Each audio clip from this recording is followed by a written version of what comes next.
பறவையும் ஆமையும். ஒரு பறவை கூடு கட்டியிருந்த மரத்தின் கீழ் ஓய்வு எடுத்துக்கொண்டிருந்த ஆமை மரத்தில் இருந்த பறவையிடம் பேச்சு கொடுத்தது. அப்பொழுது பறவையின் கூடு அழகாக இல்லை என்றும் அசிங்கமாக உடைந்த குச்சிகளால் கட்டப்பட்டுள்ளது என்றும் ஆமை பறவையை மட்டம் தட்டி கேலி பேசியது. ஆனால் தனது வீடான தன் முதுகின் மீதுள்ள ஓடு சரியான வடிவம் கொண்டு பலமாக இருப்பதாக கூறியது.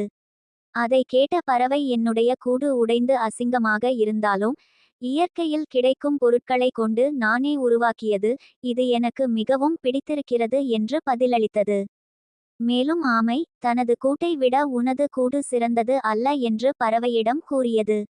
அதை கேட்ட பறவை, தனது கூடு தான் உனது கூட்டினை விட சிறந்தது, ஏனெனில் தனது குடும்பம் மற்றும் நண்பர்கள் தன்னுடன் இந்த கூட்டில் சேர்ந்து வாழ முடியும், ஆனால் உனது கூட்டில் உன்னை தவிர வேறு யாரும் நுழையக்கூட முடியாது என்று மகிழ்ச்சியுடன் பதிலளித்தது. நீதி: தனியாக பெரிய பங்களாவில் வசிப்பதை விட உறவு மற்றும் நண்பர்களுடன் ஒரு சிறிய குடிசையில் வசிப்பது மேல். Vape links